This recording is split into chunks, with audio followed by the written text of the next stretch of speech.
Dalam Bapa dan Putra dan Roh Kudus. Amin. Allah yang penuh kasih, puji syukur kami haturkan kepadamu atas rahmat keabadian, kekekalan dalam diri kami. Sehingga kami tidak terpaku oleh keterpesonaan dunia sekarang ini.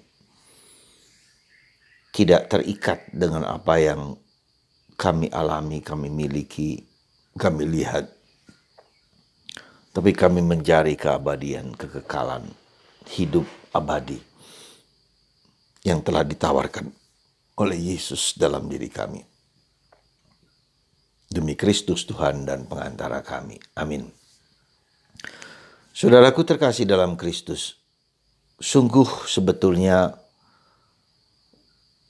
sangat mengagumkan bahwa Tuhan itu menciptakan kita bukan hanya secara fisik, secara alamiah, secara biologi, tapi kita diciptakan untuk keabadian, untuk kekekalan.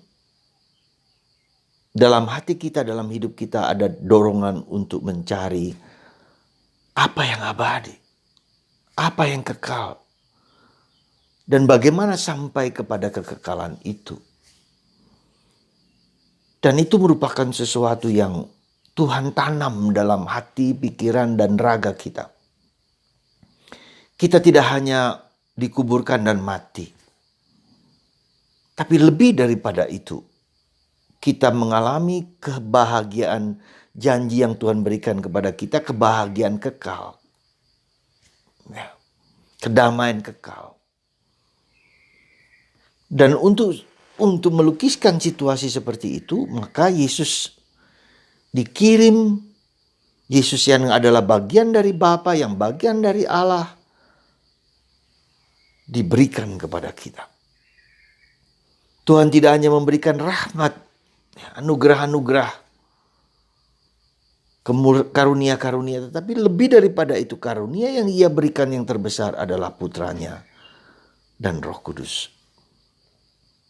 Dan itu merupakan hadiah yang terindah, hadiah yang termulia, hadiah yang luar biasa, melebihi segala sesuatu. Ya.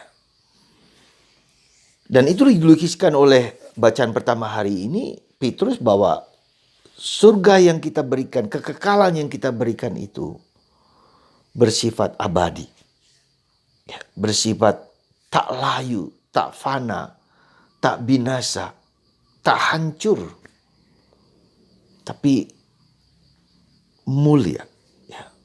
Tidak seperti yang kita lihat di dunia ini, barang-barang, mobil, harta, uang, bahkan tubuh kita, bahkan raga kita, bahkan yang kita anggap tubuh kita yang cantik, yang hebat, yang gagah, yang ganteng, ini pun semua akan lenyap.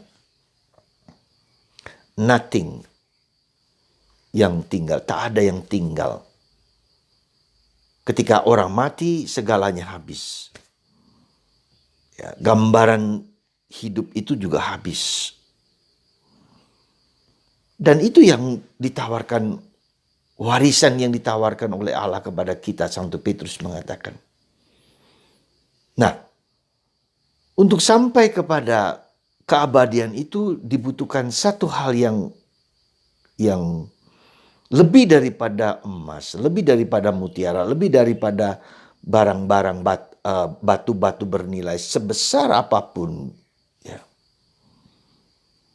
Lebih daripada itu, yaitu iman.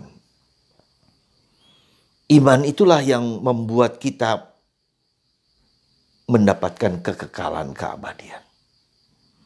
Iman itulah yang mengikat kita untuk tidak hanya hidup di dunia ini, tetapi hidup dalam keabadian. Kata iman adalah segala-galanya. Dan kita berjuang, berproses, jatuh, bangun, gagal, berhasil,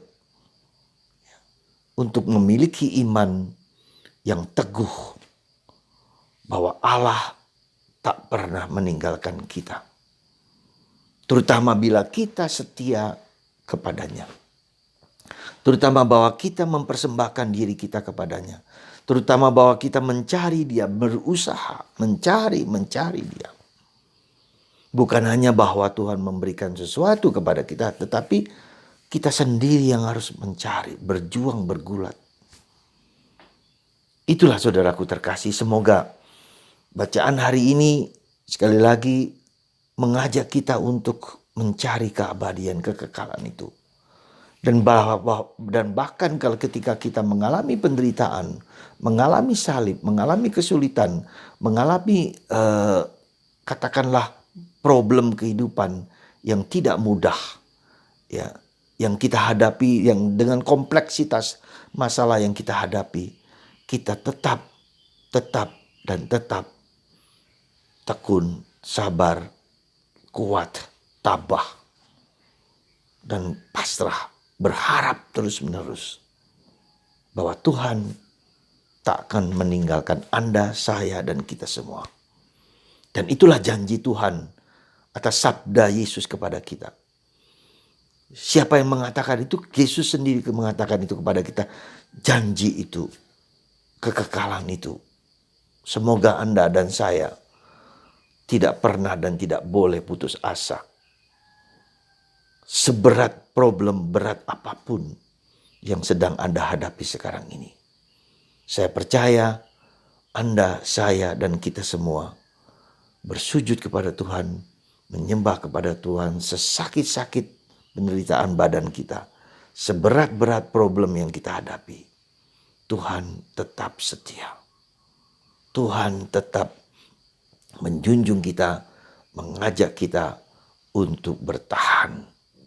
Karena keabadian, kekekalan itu tidak hanya di dunia ini, tapi kita memiliki harta yang takkan hilang, takkan lenyap.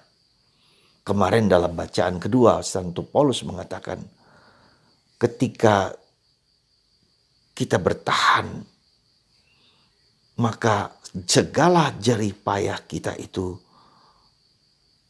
tidak pernah sia-sia. Segala sesuatu yang kita lakukan karena iman tak akan pernah sia-sia, sekecil apapun. Maka mari saudaraku, Anda saya bertahan, kuat, teguh di dalam segala sesuatu.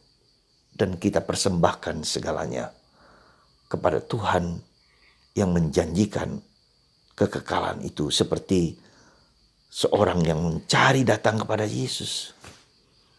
Ya, mencari dan datang kepada Yesus, bagaimana aku harus hidup kekal. Maka Yesus mengatakan, jualah hartamu. Apa dimaksudkan jualah harta? Jualah milikmu. Tentu saja kita harus belajar tidak terikat kepada segala sesuatu. Tidak terikat kepada yang materi ini. Ya, tidak boleh terikat dan diikat oleh materi ini. Apapun, bahkan tubuh kita, lepaskan diri kita. Yesus mengatakan, ya, hendaklah kamu melepaskan pikiran, perasaan, dan seluruh dirimu. Persembahkan kepada Tuhan. Semoga kita belajar untuk lepas bebas dengan segala sesuatu, dengan pikiran apapun, bahkan menyerahkan kepada Tuhan apa yang ada dalam diriku.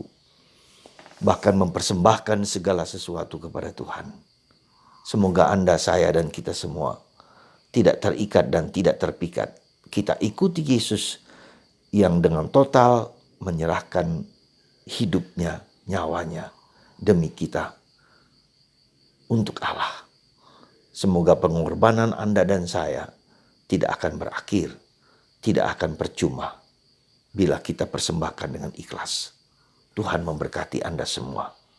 Semoga kita belajar melepaskannya.